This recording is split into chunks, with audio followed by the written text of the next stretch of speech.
I'm Hannah, and I'm about to tell you the story of how I lost everything, my husband, my children, my home, and how I took it all back with a vengeance that still echoes through my family today. I'm a billionaire's daughter. My father left everything to my 3 little girls. Then my husband's cousin Andrea seduced him, manipulated my babies, and they threw me out of my own mansion. My 8-year-old twins and 6-year-old daughter called her Mommy. 2 months later, they came crawling back. But I wasn't the same woman anymore. This isn't just a story about betrayal. This is about a mother's revenge that shook an entire family to its core. So settle in, because you need to hear how this unfolds. 10 years ago, I met James at a charity gala my father hosted. I was the daughter of one of the biggest business tycoons in the country. And honestly, I had everything money could buy. But what I really wanted was simple. A family, a home filled with love and laughter, children running through the halls. James was charming, attentive, and he made me feel like I was just Hannah, not the billionaire's daughter. My father saw right through him, though. The night I told him I wanted to marry James, he looked at me with such sadness in his eyes and said, "Hannah, he's after your money. Please don't do this." But I was young and in love, and I thought my father was just being overprotective. I married James anyway. We had 3 beautiful daughters. First came the twins, Bella and Luna, with their bright eyes and infectious giggles. 2 years later, little Iris was born, the sweetest baby who completed our family.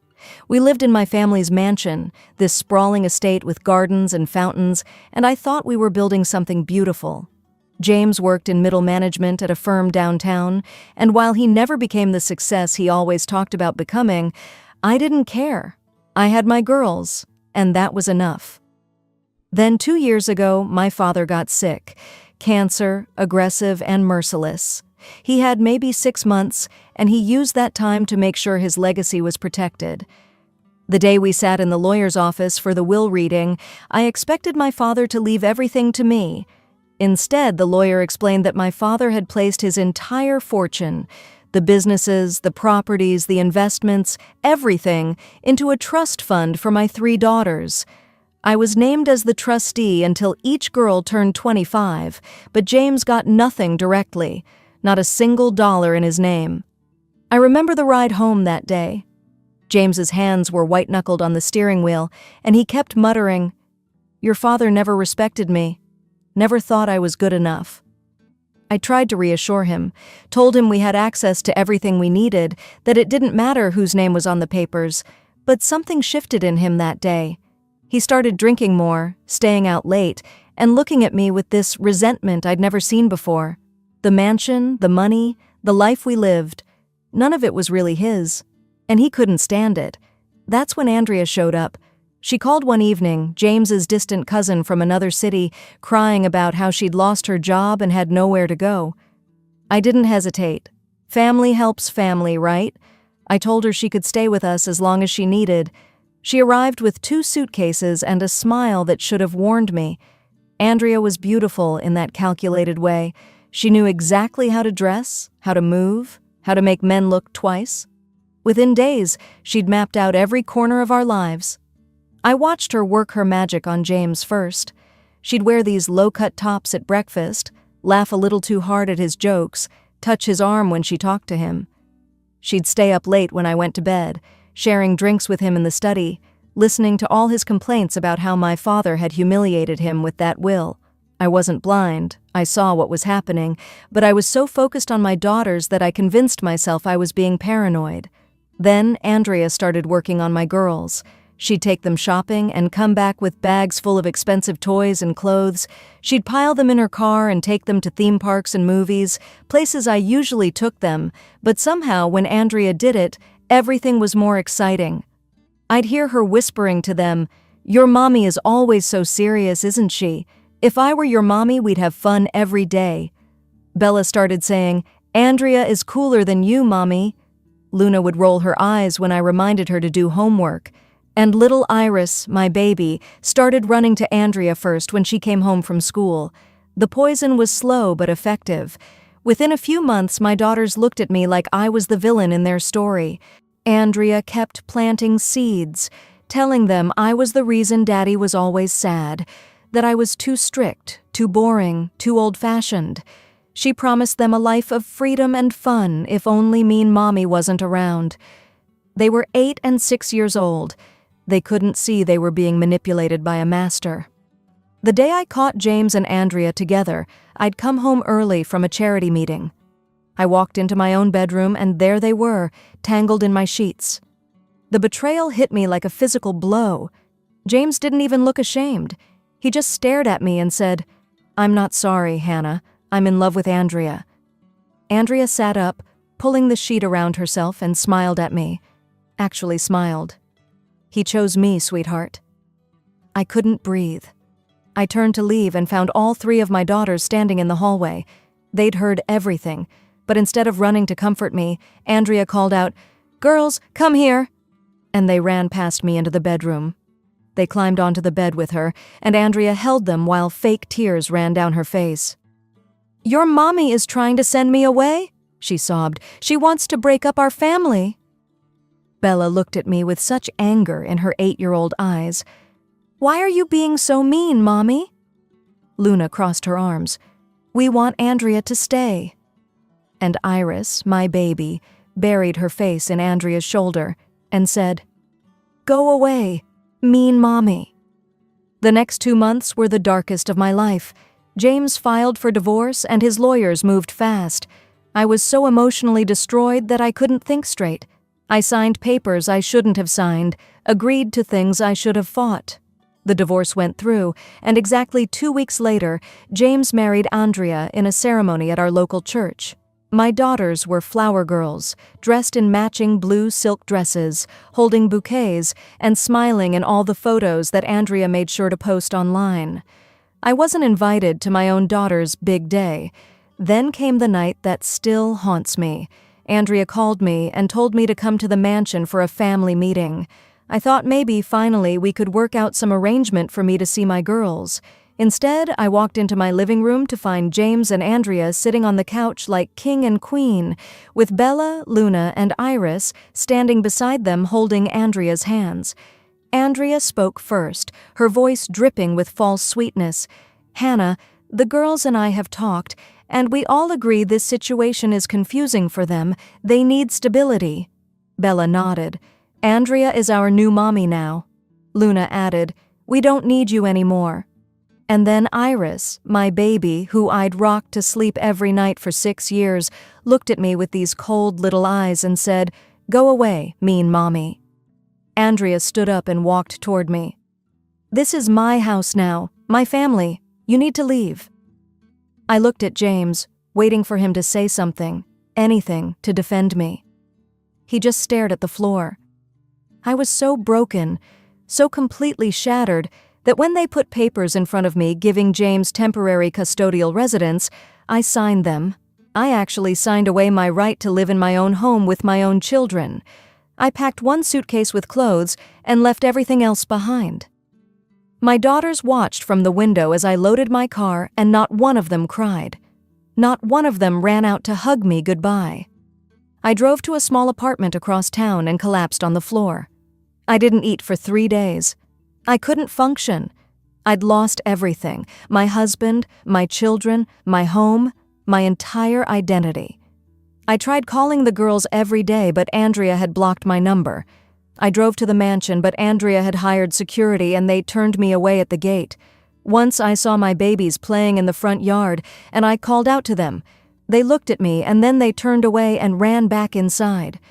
That moment broke something fundamental in me. But while I was falling apart in my tiny apartment, something else was happening in that mansion. Andrea had won. She had James. She had the house. She had my children. And the moment she had everything, she stopped pretending to be nice. The gifts stopped. The trips stopped. The sweet words stopped. Within a week, my daughters learned who Andrea really was. Bella spilled juice at breakfast one morning, and Andrea slapped her across the face.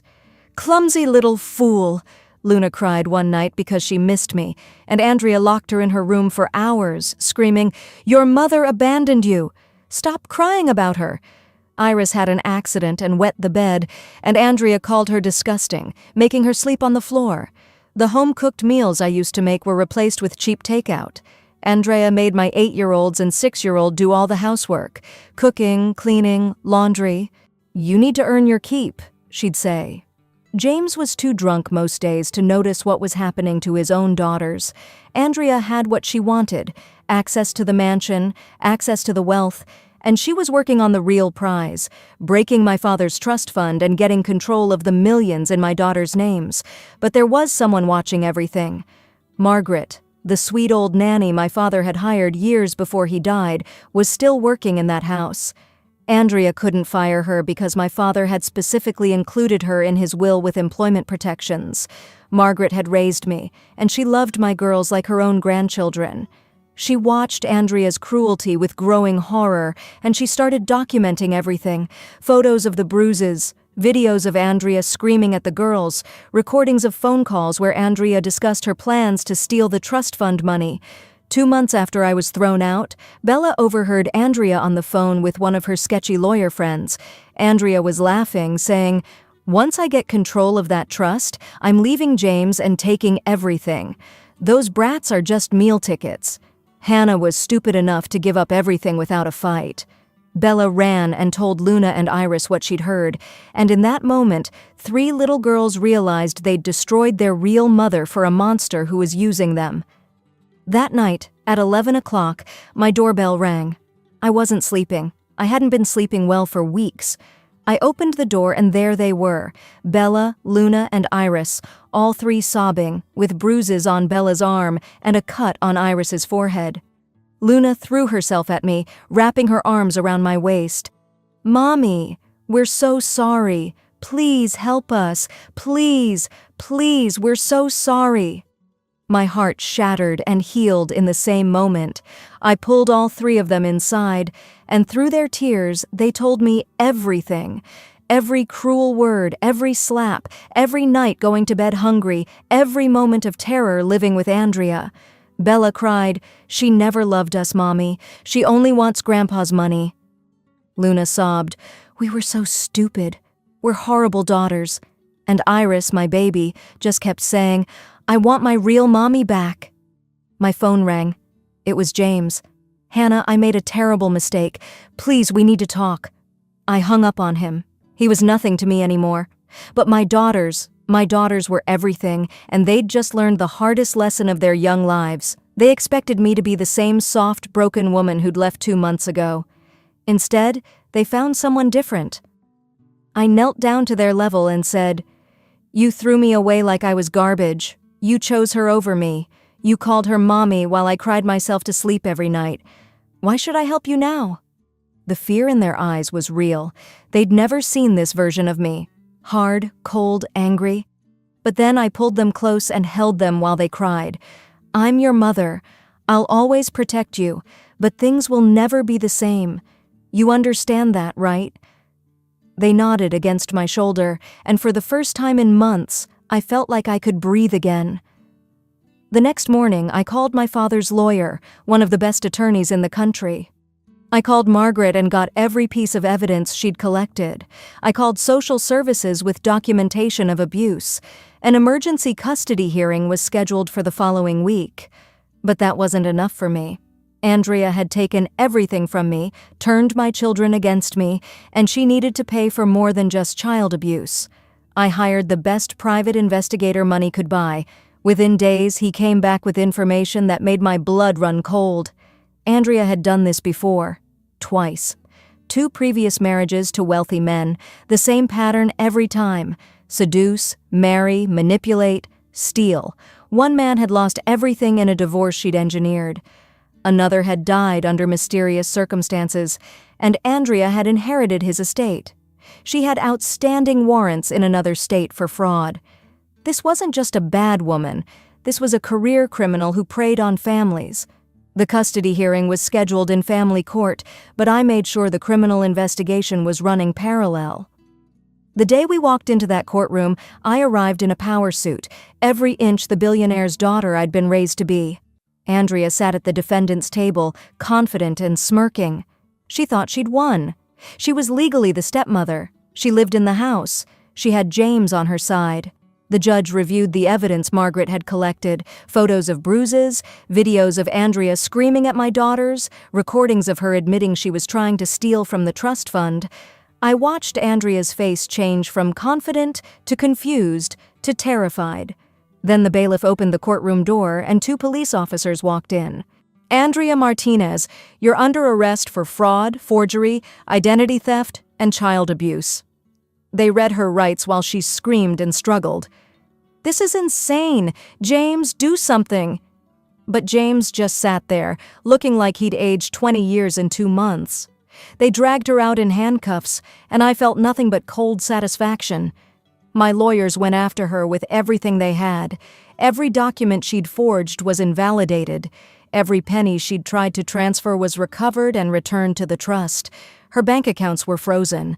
The criminal charges added up to a minimum of 15 years in prison.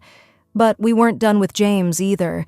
James had been complicit in Andrea's schemes. He'd signed documents, he'd allowed the abuse, he'd helped her try to break the trust fund. My lawyers destroyed him in court. He lost everything in the divorce settlement, not that he'd ever really had anything to begin with. I got a restraining order preventing him from seeing the girls unsupervised. He ended up in a cheap apartment across town, broke and alone, and my daughters didn't even ask to see him. The story went viral. Local news picked it up. Billionaire heiress takes down gold digger in dramatic courtroom showdown. Andrea's previous victims saw the coverage and came forward with their own stories. James's family disowned him. People would stop me on the street and say, "You're that mom who got her kids back. You're a hero." But I didn't feel like a hero. I felt like a mother who'd failed to protect her children when it mattered most, and who was now doing everything in her power to make it right. That was 6 months ago. Today, my daughters and I are in therapy twice a week. We're rebuilding trust, slowly and carefully. They understand now that actions have consequences. They do chores, real chores, and they earn their privileges. No more spoiled princesses who think money means they can treat people badly. They're learning about loyalty, about honesty, about character. And me? I took over my father's business empire, something I'd never wanted before. But now I understand why he built it, not just for wealth, but for power and protection. I'm stronger now, smarter, and absolutely ruthless in business. But with my daughters, when they earn it, I'm still soft. I still read them bedtime stories. I still make their favorite pancakes on Sunday mornings. I still love them more than my own life. My father tried to warn me about James. He knew what I couldn't see, that some people will destroy everything good in pursuit of money that was never meant for them. Now I understand, and I'm teaching my daughters the same lesson. We visit my father's grave every week, and I tell him, "I finally understand, Dad. I finally get it." Andrea is in prison now, serving 12 years. Multiple charges stuck, and the previous victims won civil suits that left her with nothing. I made sure of it. James tried reaching out a few times, sending letters about how sorry he is, how he wants to be a father again. I burned them without reading them to the girls. He made his choice, and now he lives with it. My daughters learned the hardest lesson children can learn, that they had the best mother all along and they threw her away for someone who gave them candy but had poison underneath. Now when Bella hugs me, she whispers, "I'm sorry, Mommy. I love you." When Luna does something kind for others, she says, "Would this make you proud?" And when Iris crawls into my lap at night, she says, "You're my real mommy, my only mommy." People ask me if I've forgiven them. The truth is, I'm working on it. Some days are easier than others. But I'll never forget, and they'll never forget either. That's the price we all pay for the choices we made. I'm dating again, carefully and selectively, but I'm teaching my daughters the most important lesson. Never depend on a man for your worth, your home, or your happiness. Build your own empire. Protect your own legacy, and never, ever let someone make you doubt your own value. My father left everything to my daughters to protect them from men like James who would come for the money. He knew that predators can smell wealth, and he built walls around his granddaughters that even I couldn't fully appreciate until I'd lost everything. I didn't listen to him then, but I'm listening now. and I'm making sure my daughters never forget what happens when you let the wrong people into your life. They say revenge is a dish best served cold. I say it's best served with lawyers, evidence, and the strength to never back down. I am Hannah, daughter of a billionaire who knew the world better than I did, mother of 3 girls who learned their lesson the hard way, and a woman who rose from the ashes of her own destroyed life to reclaim everything that was hers. And to anyone out there who thinks they can manipulate, steal, or destroy a mother's love, watch out. Because when we finally open our eyes and see you for what you really are, there's no mercy left, only justice. I won. My daughters are home. Andrea is in prison. James is nothing. And I'm standing here stronger than I've ever been, ready to face whatever comes next. That's my story. That's my truth. And that's my victory.